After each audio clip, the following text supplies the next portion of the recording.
Allez, bonjour à tous et à toutes. Je vais faire une suite à cette vidéo EMI, négative, enfer, vision infernale, bad trip, tout peut s'expliquer. Enfin, quand je dis tout peut s'expliquer, ce n'est que mon point de vue, évidemment. Hein. J'ai fait une tentative d'explication, surtout sur les visions infernales. Voilà. Mais moi, ce que je retiens, c'est surtout les EMI positives, et quelle que soit la religion, justement, et c'est ça qui est intéressant, parce qu'il ne faut pas ignorer non plus les visions infernales et donc les sphères où l'âme, où je pense que l'âme peut aller, hein, après la mort, et qui peut, les âmes, là où les âmes sont errantes, perdues, errantes, et peut-être perdues à tout jamais, s'ils n'arrivent pas à retrouver la lumière. C'est ce que c'est. Je vous dis tout ce que je dis, c'est évidemment juste ce que je crois. Alors je vais un petit peu répondre j'en étais restée donc à la chenille qui doit se transformer en papillon, hein, ça c'est le travail intérieur, la transformation de soi, avec laquelle visiblement les disciples de Morgan Priest ne sont pas d'accord, parce que je vois que quelqu'un, ou peut-être même tous les évangéliques born again, hein, ne sont pas d'accord avec ça, parce que pour eux, qu'est-ce qu'il me dit là? Je crois que je vais répondre à ce garçon là. Ah ouais, voilà, celui qui a un avatar, salut, de Léon, hier, aujourd'hui, demain, maintenant. Alors, voilà, et tu dis, j'ajoute un commentaire sur les œuvres, l'homme peut s'améliorer, peut consacrer toute sa vie à tenter de faire du bien. Déjà, tu n'as pas compris la transformation, c'est parce que ce n'est pas forcément tenter de faire le bien, c'est pas la somme de ce qu'on va faire du bien. Faire le bien, c'est une bonne chose. Et il faut être, bien sûr, charitable et ne pas être égoïste, etc. Mais c'est la transformation de soi, ce n'est pas que ça. Il faut bien comprendre ce que c'est que la transformation de soi. C'est un travail sur soi, c'est un long processus, comme enfin, la symbolique de la chenille qui se transforme en papillon, et c'est assez rapide pour la bestiole.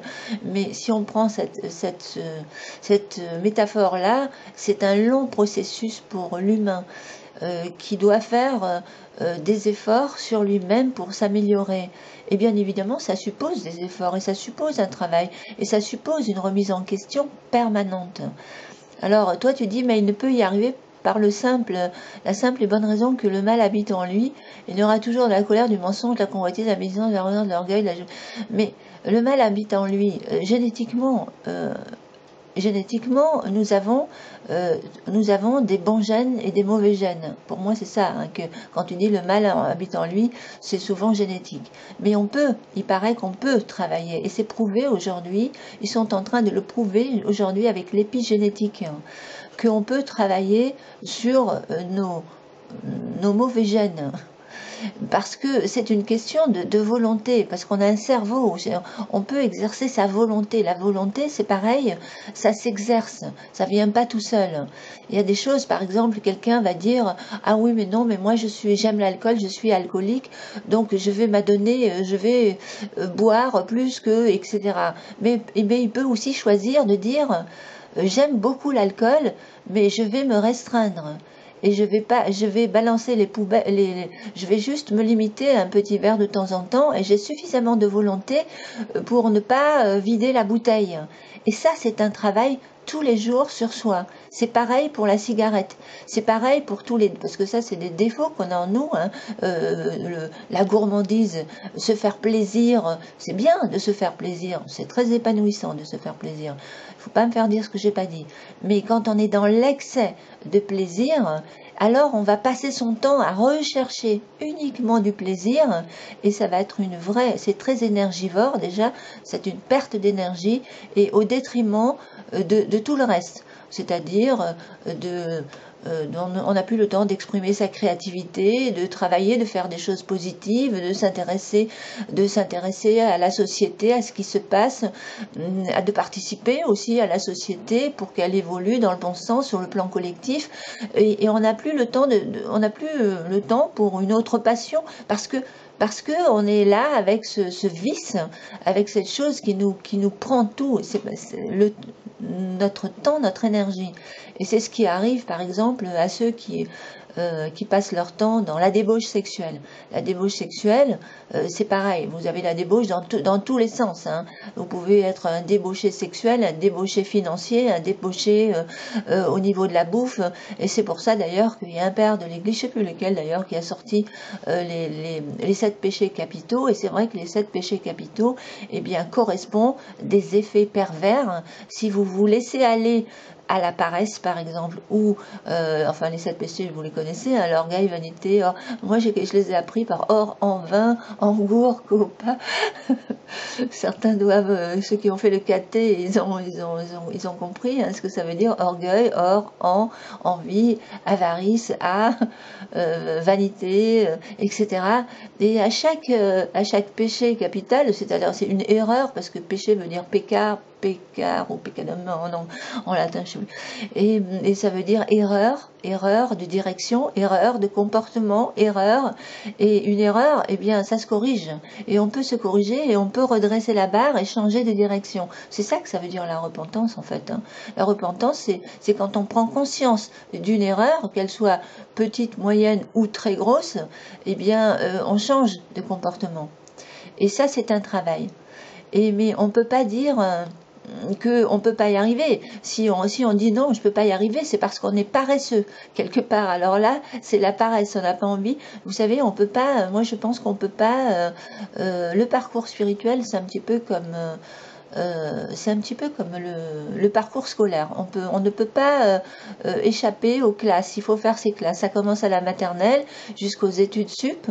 Et puis, si vous loupez des classes, eh bien, vous loupez beaucoup et puis vous entravez le processus, le parcours. Pour moi, c'est pareil, le parcours spirituel, et d'ailleurs c'est ce que symbolise la caverne de Platon. Hein, et puis dans les philosophes ont bien expliqué ça aussi. Et d'ailleurs, il y a des idées des philosophes grecs qui ont été repris par les chrétiens. Bien sûr. Hein. Donc, par exemple, l'immortalité de l'âme, c'est platonicien, c'est Socrate. Hein, et Platon était disciple de Socrate. Donc, c'est une idée. Et l'immortalité de l'âme, dans l'Ancien Testament, ils ne croyaient pas à l'immortalité de l'âme. C'est donc les Grecs qui ont transmis ça aux chrétiens. Parce que il faut une nouvelle religion, c'est souvent un syncrétisme de plusieurs croyances, hein, voilà. Et encore que vous savez, l'immortalité de l'âme, moi personnellement, je pense qu'une âme peut mourir. D'ailleurs, il y a même des textes aussi dans l'Ancien Testament et dans le Nouveau Testament, non pas dans l'Ancien, mais dans le Nouveau Testament, où Jésus parle d'une âme qui peut mourir. Il y a une première mort et il y a une seconde mort. L'âme qui pêche, c'est celle qui mourra. C'est une âme qui visiblement ne veut pas faire son travail et qui se complaît dans la négativité, etc. Et qui va donc, à un moment donné, s'éloigner tellement de la lumière, s'égarer, hein, c'est ce qu'on appelle des âmes égarées, et qui vont se retrouver effectivement dans ces sphères, le bas astral, ou ce qu'on appelle le purgatoire chez les chrétiens, ou l'enfer. Mais bon, l'enfer avec le feu qui brûle, non, ça j'y crois pas du tout. Ça, c'est une croyance pure prieste, hein, je dirais. Et d'autres chrétiens peut-être qui y croient, mais moi personnellement je ne crois pas du tout à ça. Et en plus, je ne crois pas que ce soit un lieu réservé, que Dieu, un Dieu anthropomorphisé, aurait réservé spécialement pour les mauvais, pour les torturer à vitam aeternam. Ça, c'est un concept complètement anti-biblique pour moi et qui est inconcevable avec l'amour, avec ce qui ressort du message biblique évangélique, hein, qui est plutôt l'amour et le pardon. Donc, non. Par contre, il est fort possible, oui, qu'il y ait ce lieu où ces âmes damnées, ces âmes qui, il n'y a plus rien à faire, parce qu'ils ne veulent pas entendre parler de la lumière, parce que moi, je préfère, quand je parle de Dieu, je préfère dire la conscience supérieure, la conscience divine, la conscience universelle, la lumière, l'énergie divine, parce que c'est de l'énergie, en gros. Hein. Moi, je pense que Dieu, c'est de l'énergie lumière, qui coule en nous, qui est en nous et qui est partout autour, dans tout ce qui vit. Il y a cette énergie divine.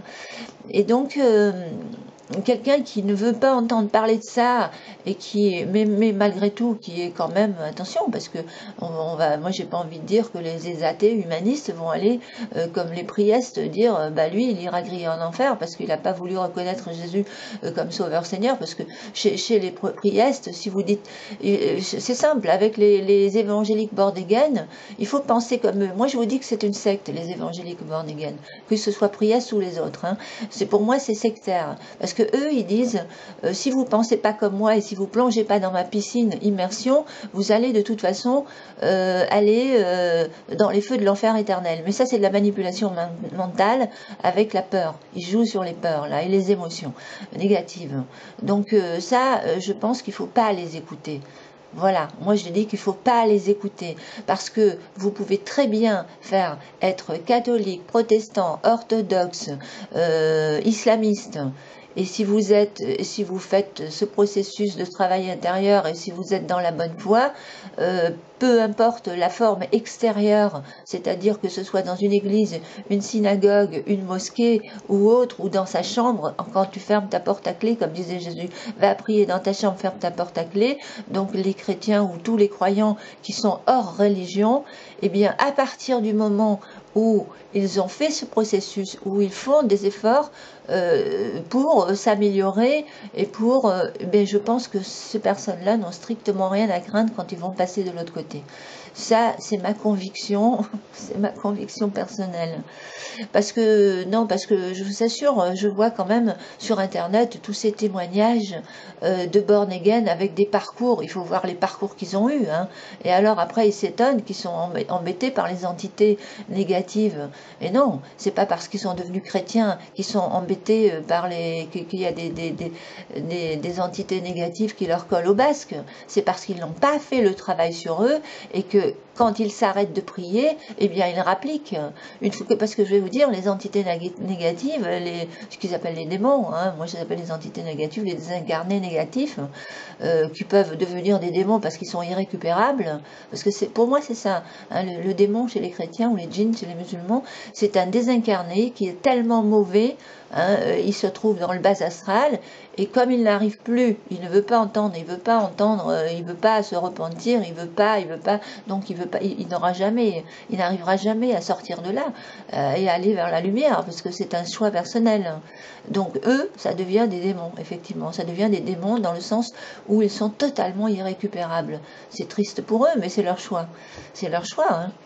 Et peut-être qu'à un moment donné, la conscience va s'éteindre. Ça, on n'en sait rien du tout, parce qu'on ne sait pas du tout, hein, comment. Tout ça, c'est des théories, hein, ce que je suis en train de parler. C'est des gens qui, voilà, que ce soit chrétiens, de toutes les obédiences et religions, de tous ceux qui écrivent sur la spiritualité, en parlent, disent que ça peut se passer comme ça, mais effectivement, personne n'est encore revenu qui est mort assez longtemps, une semaine, mettons, et est revenu pour nous dire exactement ce qui se passe de l'autre côté, hein. Ça, ces personnes, ils sont allés aux portes de la mort, ils ont eu des visions, ils ont vu les archétypes chrétiens, hein, les archétypes.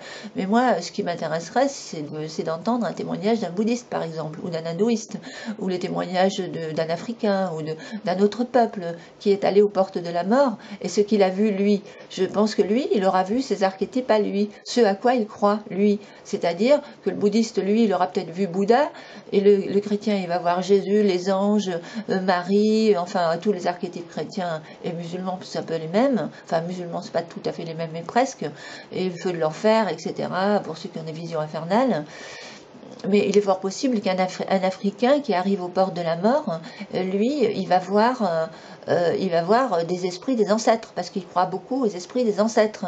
Et là, ils vont avoir probablement les ancêtres qui vont apparaître.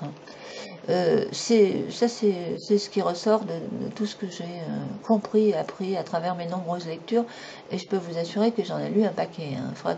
Si vous ne me croyez pas, je veux bien zoomer et encore je vous dis sur ma bibliothèque que j'ai ramenée là où je suis maintenant, parce qu'à chaque fois quand je déménage, j'en ai laissé au moins 300 à 400 derrière moi, donc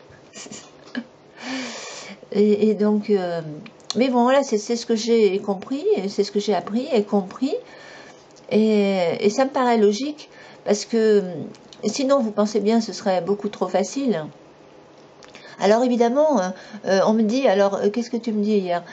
Ça peut pas se faire parce que... Non, moi je crois que c'est justement une question de volonté, mais ce que je pense, c'est qu'en une vie, ça ne suffit pas.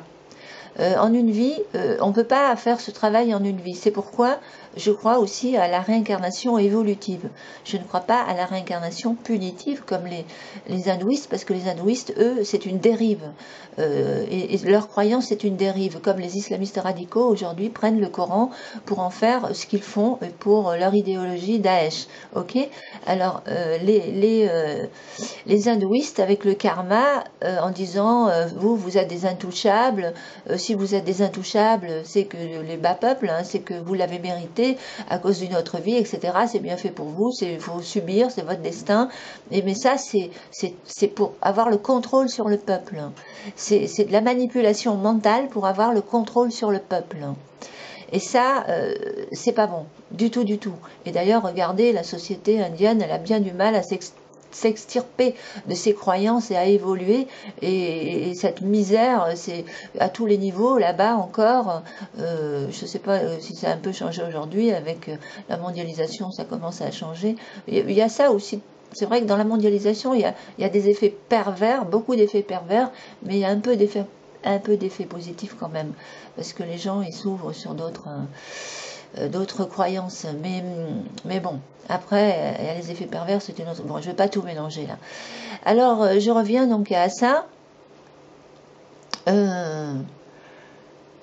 Oui, non, alors pour les born again, évidemment, surtout pour les pro-priestes, qui d'ailleurs sortent toujours tous d'un milieu un peu people, hein, qui ont voulu la célébrité, alors ils sont toujours en train de dire c'est Jésus, c'est Dieu qui fait tout, parce que voilà, toujours cette phrase, là, nul ne vient au Père si ce n'est par lui, il faut bien comprendre ce que ça veut dire déjà, hein. Ça, il me faudrait 20 minutes pour expliquer ce que moi j'entends par là, du moins, mince, où elle est passée. Où il est passé ton commentaire. Mais ça veut dire tout simplement, c'est un chemin, mais là c'est le Christ, mais il y a Bouddha aussi, il y a d'autres grands maîtres, qui ont proposé un chemin aussi pour se libérer, hein. Chez les bouddhistes on appelle ça la libération de l'âme, pour justement ne pas être coincé dans ces sphères sombres. Alors moi, donc, pour ceux qui disent que la réincarnation n'est pas biblique, eh bien, je vais vous montrer par A plus B qu'elle est bel et bien biblique, cette réincarnation, justement. Et que sans cette réincarnation évolutive, eh bien, vous ne pouvez pas accomplir ce travail. C'est évident. Donc, par contre, je vais faire ça sur une autre vidéo parce que j'aurai pas le temps, là, en 20 minutes. Voilà, alors là,